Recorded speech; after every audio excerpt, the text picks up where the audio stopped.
वो कभी भी इस आवाज को बर्दाश्त नहीं करेंगे। हां, यादवों की आवाज को बर्दाश्त किया जाएगा, कुर्मियों की आवाज को बर्दाश्त किया जाएगा, भूमिहार की आवाज को बर्दाश्त किया जाएगा, ब्राह्मणों की आवाज को बर्दाश्त किया जाएगा, प्रकाश की आवाज को बर्दाश्त किया जाएगा। मगर पूरे बिहार में और खासतौर से सीमांचल में किसी एक आवाज को कभी बर्दाश्त नहीं किया जाएगा। वो आवाज होगी अख्तरुल ईमान की। बेईमानों की आवाज को सुना जाएगा, मगर अख्तरुल ईमान की आवाज को नहीं सुना जाएगा। जो अपना जमीर बेचने के लिए तैयार हो जाएंगे, उनको अपना रखीब बनाया जाएगा। मगर जो कहेगा कि मैं अपने गिरेबान के तार बेचने के लिए तैयार नहीं हूं, मैं सीमांचल के गरीब और मजलूमों के इंसाफ की लड़ाई लड़ता रहूंगा, तो उस आवाज को बर्दाश्त नहीं किया जाएगा। जो गरीबों और मजलूमों की हक की आवाज, उनके हक की आवाज को उठाएगा, उसको बर्दाश्त नहीं किया जाएगा। किसकी आवाज को बर्दाश्त किया जाएगा? जो इन अगियारों की चौखट पर जाकर अपना ईमान बेच देते हैं, जो अपने चेहरों को और अपने सरों को झुका देते हैं, जो बिकने के लिए तैयार है, जो नहीं बिकने के लिए तैयार है, उससे बड़ा इनको डर लगता है कि कौन है ये लोग। आज आपने देख लिया कि हमारे 4 विधायकों को इन्होंने खरीद लिया, इन बेईमानों को। मगर मैंने कहा था कि तेजस्वी, अल्लाह का इंसाफ जरूर होकर रहेगा। तुमने हमारे 4 को खरीदा, अल्लाह ने तुम्हारे को इख्तिदार की कुर्सी से निकाल कर फेंक दिया। और याद रखो, लालू यादव और तेजस्वी यादव, तुम जितने नंबर एमएलए के लाए हो ना, आप जिंदगी में कभी इंशाअल्लाह उतना नंबर नहीं लाओगे। तुम नहीं लाओगे, क्योंकि तुम धोखे की सियासत करते हो। तुम में, मोदी में, नीतीश कुमार में कोई फर्क नहीं। मोदी, तेजस्वी और नीतीश कुमार एक है। इनकी सोच एक है, इनके काम करने का तरीका भी एक है। जैसा कोई पिक्चर में आप देखते हैं कि डबल रोल, अब तो ट्रिपल रोल हो रहा है। 3 मिलकर एक ही आवाज में बोलते हैं, और वो आवाज क्या है कि सीमांचल से कोई तुम्हारी आवाज ना उठे, अख्तरुल ईमान की आवाज ना उठे। हां, बेईमानों को बर्दाश्त किया जाएगा। मेरे भाई बताइए, आप कैसे इंसाफ होगा फिर? भारत की राजनीति में कानून कहां बनाए जाते हैं? कानून बनाए जाते हैं विधानसभा में, या फिर भारत की सबसे बड़ी पंचायत लोकसभा में। अगर वहां पर तुम्हारी आवाज नहीं होगी तो कौन होगा? आज आपने देखा कि लोकसभा के इस आखिरी सेशन में मैंने पार्लियामेंट में उठकर कहा, अगर आप मेरी बात से मुत्तफिक हैं तो मेरी बात बोलने के बाद आप नारा लगाकर बता दीजिए कि सच है या नहीं। मैंने कहा था कि भारत में आज जो मुसलमान है, वो अपने आप को इस तरह महसूस करता है जिस जमाने में हिटलर की हुकूमत थी, उस जमाने में यहूदी अपने आप को गैर महफूज समझते हैं। बताओ, क्या मैंने झूठ कहा या सच कहा? बताओ मेरे भाई, यही तो चीज है। हुकूमत के सामने सच्चाई को बयान करना, उनको बताना कि ये हम सोच है, ये तकलीफ हमको हो रही है। मेरे अजीज दोस्तों और बुजुर्गों, मैं आपसे अपील कर रहा हूं कि चाहे सीमांचल हो या भारत हो, अपनी मस्जिदों को आबाद रखो। याद रखो, अपनी मस्जिदों को आबाद रखो। अपनी मस्जिदों को हमको हुक्म दिया गया, अल्लाह ने हमसे कहा गया कि अल्लाह के घर को वही लोग आबाद रखते हैं जो ईमान वाले हैं, जो किसी से नहीं डरते सिवाय अल्लाह के, और जो आखिरत पर भरोसा करते हैं। तो अपनी मस्जिदों को आबाद रखो। चाहे तुम किसी मसलक के हो, मस्जिद तो अल्लाह की है ना। अपने मस्जिदों को आबाद रखो। 600 साल की मस्जिद महरौली की, उसको शहीद कर दिया गया बगैर कोई नोटिस दिए। कोई नहीं बोला।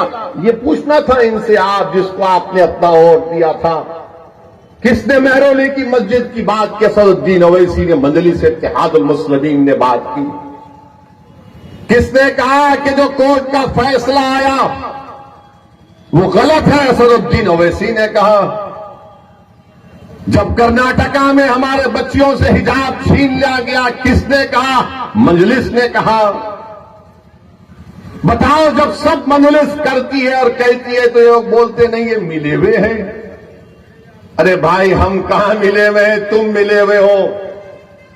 तुमने नीतीश कुमार का साथ दिया तो आज बीजेपी सत्ता में है बिहार में। मैंने नीतीश कुमार को मुख्यमंत्री नहीं बनाया, तेजस्वी और लालू ने बनाया, और आज नीतीश कुमार मोदी के गोद में बैठकर चाय पी रहे हैं। बताइए, इसका जिम्मेदार कौन है?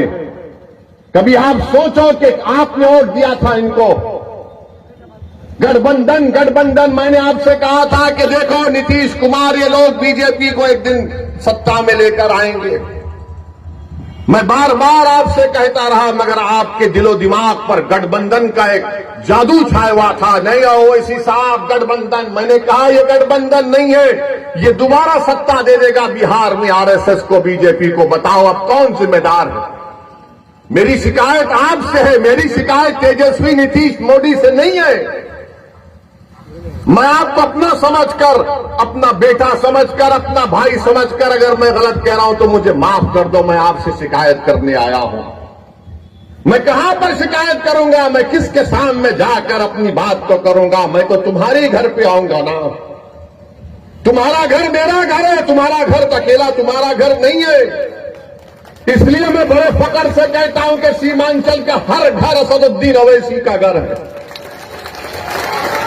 सीमांचल के हर नौजवानों के ख्वाब को पूरा करना अख्तरुल ईमान हमारी जिम्मेदारी है। इसीलिए मैं अपनी शिकायत तुम्हारे सामने रख रहा हूं। सोचो मेरी इन बातों को, अगर इसमें सच्चाई है तो हमारा साथ दो, अगर तुम समझते हो ये झूठ बोल रहा है तो ठीक है। मैं जो कुछ कह रहा हूं मेरा रब जानता है कि मेरी नीयत क्या है। अरे हम इलेक्शन लड़ते हैं तो वोट काटने के लिए लड़ते हैं। आज आपने देखा, आज मीडिया वाले हमको बता रहे थे, हमारे दोस्त, कि लालू यादव ने कहा कि अभी भी हमारे दरवाजे नीतीशवा के लिए खुले हुए हैं। लालू ने कहा कि नीतीश के लिए हमारे दरवाजे खुले। लालू जी, पूरा घर ही दे दीजिए, नीतीश को बचा क्या है अब? हमारे घर के, आपका घर कहां रहा लालू जी? आप तो पूरा घर दे दिए। उस घर में अब नीतीश और मोदी बैठकर चाय पी रहे हैं। नीतीश के लिए हमारे दरवाजे खुले हैं, अख्तरुल ईमान के लिए घर के दरवाजे बंद हैं, क्योंकि अख्तरुल ईमान सच्चाई को बयान करता है। आप बताइए किस तरह आपके वोट का गलत इस्तेमाल किया गया। अगर मजलिस इत्तेहादुल मुस्लिमीन के बिहार के विधानसभा में 5 की जगह अगर 12 विधायक जीत कर जाते तो मोदी हुकूमत नहीं करता बिहार में। अब के बार वो गलती मत करिए, 10 से 12 विधायक हमारे कामयाब करिए। पल्ला आपके साथ होगा। आप जिसको बोलेंगे मुख्यमंत्री रहेगा, जिसको आप बनाना चाहेंगे वो बनाएगा। मगर आपने बरसों इनका साथ दिया। अरे कितने साल, कितने 12-14 साल राजद की सरकार, अख्तर भाई 15 साल,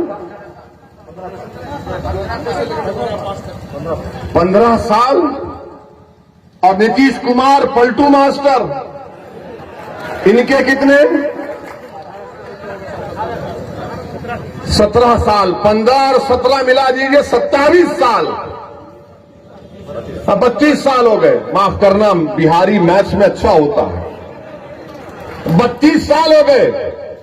32 साल में तो 2-2 नस्ल तैयार हो जाती है, और बिहार में तो बच्चे जल्दी पैदा हो जाते हैं। ये बीजेपी वाले बोलते हैं 32 साल हो गए, उसके बावजूद भी हमारे जो सफों में जो ये लोग कमजोर लोग बैठे हुए हैं, जो अपना ईमान बेचकर बैठे। अरे 32 साल ही तो हुए ना, 100 साल कहां हुए? 32 साल में कितने घर बर्बाद हो गए। 32 साल में सीमांचल में कितनी जमीन कट गई। 32 साल में कितने किसान बर्बाद हो गए सीमांचल में। मगर हमारे दिमागों में बात बैठी हुई है, नहीं भाई सेकुलरिज्म को जिंदा रखना है, सेकुलरिज्म को तुम नहीं जिंदा रख सकते। ये सेकुलरिज्म को जिंदा रखने की बात हो रही है। सेकुलरिज्म जिंदा उस वक्त रहेगा जब तमाम लोग अपने आप को महफूज समझेंगे, चाहे दलित हो, मुसलमान हो, आदिवासी हो।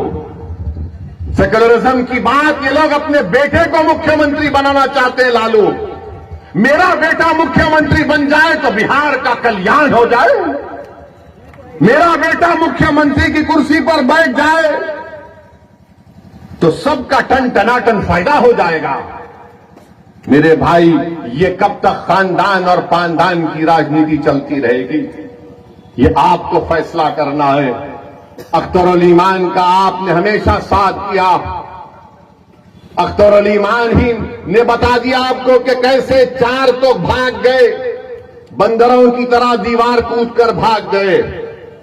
मैं उन 4 को कह रहा हूं कि आओ निकल कर आओ सीमांचल की सरजमीन पर और बोलो ओवैसी के बारे में तुम में दम है तो बताओ आके तुम लोग। और हद तो ये हो गई, यहां के जो विधायक हैं, यहां के जिसको आप और हमने उनके लिए बड़ी मेहनत की, आपने क्या क्या किया अल्लाह ही जानते। वो क्या किए, तेजस्वी से दौलत